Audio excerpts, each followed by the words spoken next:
Hi, I'm Amy. Hi, I'm Lonnie. And you're Adulting with Amy and Lonnie. Well, welcome to today's podcast. And like we said before, we're going to be talking about emotional intelligence. But we just want to continue to express our appreciation for you sharing what your interests are and things that you would like to know more about. Because we really enjoy diving into these topics, and they've been coming from you, which we really appreciate. And we so appreciate your comments, your words of encouragement, things we can do to improve, and hopefully you've noticed a difference in our sound. We had Mike, the mixer guy, come and help us figure out the mixing board and how to get the microphones working. And boy, I'd have never gotten through that. I am so grateful for him. Use your resources. Oh man, yeah, I just, it's a language that I don't understand. But he got me all set up and I'm not changing a thing. There we go. But anyhow, so I think we're ready to jump in. Okay. Well, we are glad to have you back as we continue our series on growth mindset and personal development.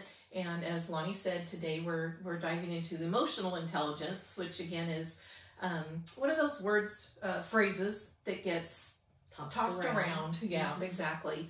But it is as important as your mindset. So on this wonderful website, there's helpguide.org. And I want to really make sure we give them a shout out and we provide you that link because there's so much information there. Their quote, emotional intelligence is the ability to understand, use, and manage your own emotions in positive ways to relieve stress, communicate effectively, unlike me that's choking in this moment, I'm so sorry, empathize with others, overcome challenges, and diffuse conflict. That's all. That's a lot. That's a lot for two little words. That is a lot. So what are the benefits? You know, we'd like to do here's your definition, here's why it's important, here's why it may not be working, and here's how you can improve that skill set. That's kind of our formula. Nothing new there. So do you want to tell us a little bit about the benefits of emotional intelligence? Well, you know, it'll help improve your performance at work, you know, with your school, with hobbies that you're interacting with other people. I will share with you that early on, I didn't have those skills. I didn't know how to say, you know, when somebody says something to me, and I wasn't sure how to take it. It seemed like an argument or a conflict was about to begin. I didn't know how to say, you know what, let me think on that and get back to you. I didn't know how to do that. I was never taught that. I thought when you're in a conflict, you have to battle it out and get it resolved right there and then. And that is rough. That is rough. And there might be circumstances where you've got a critical decision that might need to be made in the moment. But in general, what we're talking about is exactly like you said. Yeah. Practicing the power of that pause again. The power of the pause. Yeah, that's huge. And you know, when I learned that was a game changer. That was a big game changer. Anyway, going on, managing stress, which affects your physical health. And yes, that speaks again to the distress and the eustress. Remember that from last week? The distress being the uncomfortable stuff and the eustress being the exciting stuff. Yep. But managing those emotions are the same. Yeah. Yep. So, you want to do the next one? Oh, sure. And learning how to deal with our uncontrolled emotions that make us vulnerable to anxiety, to depression, to knee-jerk reactions like we spoke about, and good and bad. And also it makes us vulnerable to social isolation because maybe we know we're going to be uncomfortable in a social situation, so we don't go. Or maybe we don't realize that we're awkward in social situations, and so we aren't included. So it's a good benefit too. Yeah. Relationships benefit. I know I said this, I don't know, episode 1, series 1. Everything is about relationship. Your relationship with yourself, your relationship with your sacred, your relationship with the people you share the planet with. So our relationships benefit from the ability to understand where someone else is coming from, to understand where we're coming from, which is going to give us the ability to express ourselves in healthier ways, like the power of the pause. I was going to say, that comes back to the power of the pause. And yeah, like I say, game changer. If you can learn to do that, you're going to benefit immensely in your relationships and how you communicate with others, because sometimes you're blindsided by what's coming at you and you're not sure how to react. And if you say, you know, let me think on this and get back to you, then you can kind of think about, okay, what was my role in this and what could I do differently? And you'll have a better, more positive communication to the other person involved, whether it be in a battle, it can be a solution. And so, yeah, I'm so into that power of the pause. I really am. Yeah, and there's ways, many different ways to express that. I have the benefit of being able to say, let me check in with my spouse. That gives me some time to take a deep breath, evaluate myself, evaluate what they're asking, do my negotiating with myself. Maybe it's a business thing. Let me check with other members of the team. Maybe it's a podcast thing. Let me check in with Lonnie. That's a great idea. Let me check in with her. Let's see if we can, that's something we can work out, rather than, sure, we'd love to do the whole segment on how they make bubble gum. That could be fun. Find a bubblegum factory. That would be fun. Anyway, from Bubblegum Alley. Yeah, there you go. Anyway, there's lots of ways to express that pause. Yeah. You want to do this next one? Being in tune with your emotions serves a social purpose, allowing you to connect to other people and the world around you. The social intelligence enables you to recognize a friend from a foe, measure another person's interest in you. It reduces stress, balances your nervous system, and through social communication and feel loved and happy. The whole, like Amy was talking about with the social purpose, you know, whether you're going to be included or not, you know, people like to be around people who are positive and not spouting off all the negative. And, you know, so if you have a chance to think about your reactions before you actually do react, it will benefit you a lot. I know you've got more to add. I feel like it really just sort of speaks for itself. If I'm aware of where my emotions are coming from, and sometimes we're not. Sometimes we might need some professional help. There are instances where our emotions are affected by our mental health or our trauma. You know, there are chemical imbalances. There are organic imbalances. And trauma responses. So, you know, being aware that maybe I understand that I'm doing this. I understand that it's a bad coping mechanism based on my trauma coping skills. I'm not able to take care of that by myself. I might need some professional backup for that. And knowing that that is self-care and a strength. Yeah. To know that you don't always have to figure those things out on your own. You know, that's just very important. Yeah.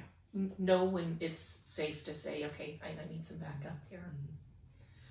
So what are some skills to improving our emotional intelligence? And that really starts with that self-management.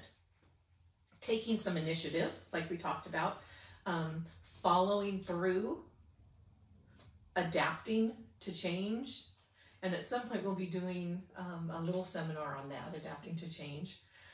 Because it's not easy for many people. You know, it's funny. I like challenges which bring about change. However, it's difficult. You know, the mixer is one. You know, I'm all excited to get this mixer and learn about it and figure it out, and I can do anything. And then I get into it, and it's like, oh, I'm frustrated. I've got to walk away from it for a day or two and come back to it, and I'm watching 3 videos on how to do it, and I still can't get it, and I'm thinking, oh my goodness, what's wrong with me? And then I had to realize it was a whole other concept, a language, something I didn't understand. I've not been exposed to, you know, electrical things and, I don't know, channels and megahertz, and you're talking Greek to me now. I don't understand any of that. So like Amy said, to be able to use our resources, that was huge. And I also, because of Amy, appreciate that, okay, that was huge of me to be able to recognize I can ask for help, you know?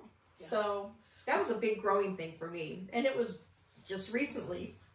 And to me, that's an adaptation to change. Yeah.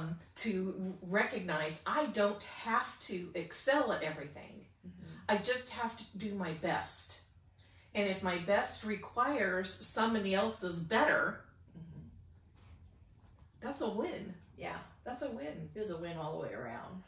Anyway, another skill, we keep bringing this up, the power of the pause, practicing that. And you can even practice it in casual conversations. You know, you're talking politics and maybe it's not that heated. You know what? I hadn't thought about that, Lonnie. Let me think about that. Or, yeah, I'm just not into that. Let's talk about another subject. Yeah, that's a good pause. You put a pause on the topic and moved on. Yeah. And lastly, practicing managing your stress. And what am I going to say? Your distress and your eustress. And the best way to do that is with your self-care. Yeah. Self-awareness. Self-awareness. Yeah. That's ever ongoing. I mean, that's a forever thing. I feel like it's minute by minute sometimes. Yeah. But to be able to recognize your own emotions and how they're affecting your thoughts, how they're affecting your behavior, getting a handle on your own strengths and weaknesses and your self-confidence, and knowing that weaknesses are not failures, they're opportunities. Talking about that is pretty easy. Even understanding that concept is pretty easy. Walking that concept can be a whole different ballgame. Very true. But not only that, you know, I'm in my 70s. So when I look back at what I was doing in my 20s and 30s, it's like, oh, wow, okay, that was not, you know, those were not good situations, or I didn't handle that very well at that age. But as I've gone through these struggles, I have begun to learn more. And now at the age I'm at, I have a little bit more wisdom. Doesn't mean I have it all figured out, but I can look back and say, yeah, these things I really struggled with, and I don't want to do that again. And how am I going to change it so I don't have to keep going back there? And that's been a big growth. Big growth. I have a silly example about this, specifically with the self-awareness of your emotions and weaknesses and self-confidence. I was just speaking about this with my mother this morning. She's writing a book where it's a question a day thing. And the question of the day was, have you ever had to be rescued? And more times than I care to admit. Yes. All I did was point to my spouse. But there was one very scary time. But the time I wanted to mention here specifically is I grew up with a fair amount of self-confidence in many things. I had discovered early on that I was pretty good at everything I put my hand to.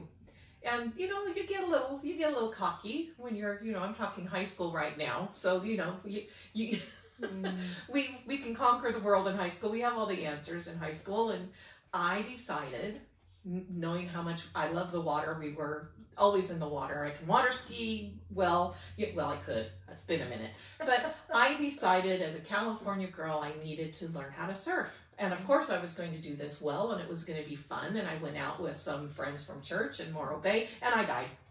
Oh. I drowned. It did not happen. It was not going well. And my initial response was that I was frustrated and because this isn't like me. And then I realized I don't have to do everything so great. So don't need to go earn the trophies. And I began laughing. And it was this fun adventure. Except for the whole CPR thing. No, I didn't actually drown. But it wasn't going well. I was aware that it was frustrating. I changed my outlook. And it didn't attack my self-confidence. And we had a blast. Well, and I grew up along the beach, and I used to surf a little bit. I wasn't all that great at it. But I've never windsurfed. And actually, I'm hoping that this summer I can join up with the family down in Ventura, and we're going to make it a girls' weekend. My daughter and several of us are going to take the RV and go down, and we're either going to paddleboard, or we're going to windsurf, or something. And we're going to do it in the Channel Islands. Yeah. So you're experiencing the joy of the plan, yep, the joy of the journey, yep, with a goal in mind, yep, but flexible about what that goal might be as well. Yep. Aren't you amazing? Looking for adventure. You need to.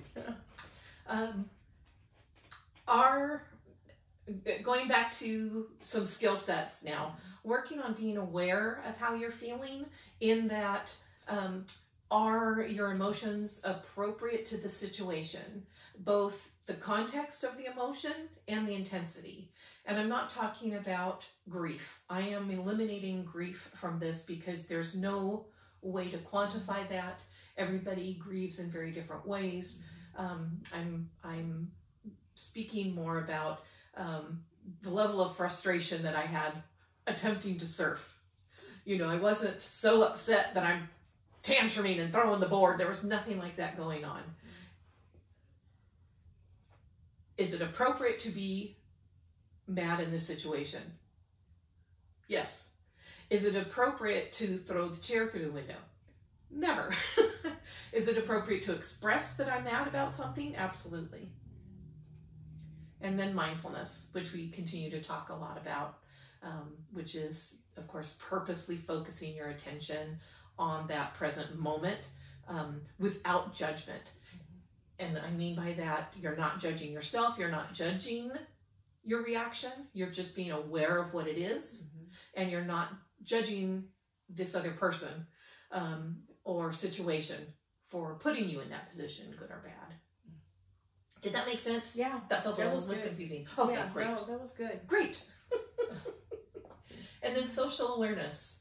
Okay. I think this is something Lonnie's very good at. Oh, I am? You are. You read a room very well. Oh, well, I guess it's understanding emotions and needs and concerns of other people, and picking up on cues. If you feel comfortable socially and recognize the power dynamics in the room or the organization. I never thought of myself that way. You are. Take the praise. Take the praise. But you do. You seem to innately be able to assess with a tremendous amount of empathy and compassion. What's going on in this room. Is someone being left out? Do I need to include them? Tailoring what's going on. That whole thing about being left out, I know that feeling because it's happened to me, and it's very uncomfortable when you walk into a room with strangers, and So I learned through the, again, growing, that you try to find someone that you have something common with. And believe it or not, everybody in that room or anybody in wherever you're at, you're going to find that everyone has something in common. Everyone. There's at least one thing that we all have in common. And that kind of helps break the ice and makes it easy. And then you can introduce people to other people that might have things in common that you know about, and help, you know, ease them into an uncomfortable situation. But I remember that feeling so vividly. It was a while back. But that's no fun when you're in that kind of a position. But you've taken that experience, and with a growth mindset, you've adapted your responses then, and have developed this wonderful social awareness. Thank you. It's a shame we don't like each other. No respect between us. But again, that focusing on hand, focusing on the interaction at hand, what's happening right now, and following the flow of another person's emotional responses, and that's a give and take, without expecting, we mentioned this before, a mirror. You know, I don't need you to agree with me to make me happy. If we can find a common ground on a topic to move forward for both of us, that would make me happy, that we're both happy-ish. You know, there's an expression that a compromise is where everyone gets what nobody wants. But sometimes, sometimes that compromise, that particular negotiation needs to happen. Maybe it's not going to be ideal, but you're following that flow of each other. And because that requires you to pay attention then to yourself, to changes in your own emotional state, your own thought process, while also trying to be sensitive to theirs. Good. Oh, this is tough for me sometimes. Paying attention to others doesn't diminish your own self-awareness. That's something that's constant. We are doing that in the back of our head on a regular basis. Constantly. We are. It's a flight or flight thing. It's a limbic system brain thing. But being aware that we're doing that requires some self-training. Not everybody is aware at all times. But by investing the time and effort to really pay attention to what's happening to those other people while you're speaking with them, with others, not to them, you'll actually gain some insight into your own emotional state, as well as insight into your values and beliefs. For example, that was a powerful statement. Shall we say it again? Yeah. When you're paying attention to others, you'll actually gain insight into yourself, including gaining insight into your own values and beliefs. Wow. And so the example is feeling discomfort, hearing others express certain views. I keep just kind of going towards politics, but it could be anything, of course. You know, the benefits of broadcasting from Bubblegum Alley in San Luis Obispo. Look it up. Been there. You're a true local, though, if you've actually put gum on that wall. So let's say that's our... Lonnie is very uncomfortable with that idea, for example. This is unsanitary. This is disgusting. Have you heard of a pandemic? This is chewed gum. But we're paying attention. I'm listening to her. I can hear that she's uncomfortable with that. I will have learned something important about myself. Why am I uncomfortable that she's expressing this? Am I feeling threatened in some way? Am I feeling as if what I had to say was not taken into account? if someone's statements or views have made you uncomfortable, what is that about? This is where you gain that insight into yourself. I was kind of chuckling to myself when you talked about bringing up politics. And I thought, oh, that's safe because nobody likes politics. Yeah, that's true. That's true. It doesn't matter which side of the fence, and they feel like there's multiple fences. Nobody's happy right now. No. Which is, and I don't mean to make light of that. The state of our country is an important thing. Yeah. Okay. And relationship management. You know how to develop and maintain good relationships, communicate clearly, inspire and influence others, work well in a team, managing conflict. Use the pause if you need to. When I was working on developing this content to share, one of the things that struck me about that, emotional intelligence and relationship management being about inspiring and influencing others. I don't want to sound like I'm harping on this or beating this particular horse, but your comments, your messages, your texts, your DMs, your feedback absolutely inspires me. I'll speak for myself. Well, you can speak for me too, because it's the wisdom you share, and you influence us. Yes, you do. Into, okay, what are the interests right now? What should we be talking about? How do we support each other where they want to be supported? How do we meet each other where we are? And we thank you for that. Well, and still be able to share our views and opinions without trying to offend anybody, because that's never our goal. But we do have our own opinions, and there is a self-confidence in that. Yeah. But part of that is what we are bringing to the table is perhaps a different level of education and experience than you are, and so we've had a little more time or ability to work on our emotional intelligence, to work on our growth mindset, to have a little more confidence in where our beliefs and values and growth mindsets are. But to hear from you and having other people see in your replies and things what you're bringing to the table is absolutely inspiring. Okay. Very much. Thank you for being wonderful. Okay. Next, be aware of your nonverbal communication. The statistics on this has changed a lot. And 62.5% of all statistics are made up on the spot.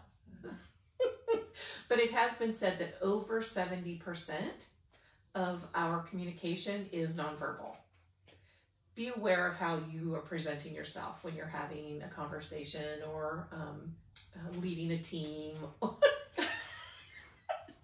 Exactly. Do I need to say more? No, you don't. In my master's work, we actually had an entire semester on what we call attending skills, and that is exactly that. The open body language, the leaning forward, the repeating what all those types of things, and those are important. We have this expression of resting bee face. I never heard that one. You haven't heard of resting bee face? The No. B word face? No. The B word. Yeah. Okay. I think I know what that is. Yeah. Well, you don't have it. I've been accused of having it. And so when I'm listening, I've also been accused of having a very condescending look when I'm listening. So I'm always sort of thinking, what's my face doing right now? What's my face doing? Just be aware. It's very easy to become, when you're thinking about something. Well, and I've been accused of that too, because when I'm concentrating on something, I get very serious expression. And people say, are you mad? No, I'm not mad. I'm just trying to figure something out, I'm just focused. Which then leads us to using humor and play to diffuse situations, to change situations up, She's an to expert. redirect. Yeah. I once worked juvenile probation under a juvenile judge here in the county, and she was wonderful. We were working with some kids. There were happened to be 2 kids with their parents, and the dad was getting very upset. There were some very serious legal consequences coming down, and the dad was becoming very upset. He was becoming more and more agitated. It was becoming more and more difficult for him to focus. And the judge just, while she's listening, she reached over like she's going to pull the blinds so we can have a little more light. And what she did was intentionally yanked it, and it fell off the wall. Oh my gosh, he jumps up. Let me help you with that. I just don't know how that happened. And then everybody got a little bit of their energy out, and we sat back down, and it was smooth sailing. Just a little distraction. Yeah. Little, you know, it might not have been humorous. It might not have been necessarily playful, but it was a distraction nonetheless. Anyway, I do want to state again, helpguide.org. Great stuff. Okay. And we'll have that in the links down below, so you can check it out. Okay. Are you overwhelmed today? Let us know. We want to make sure we're on the right track. Yeah. So part 3 is going to be on personal values and beliefs, and we hope you join us again next week. We've really enjoyed so far where this journey has taken us. So have a fabulous week. Be well. Bye. Bye.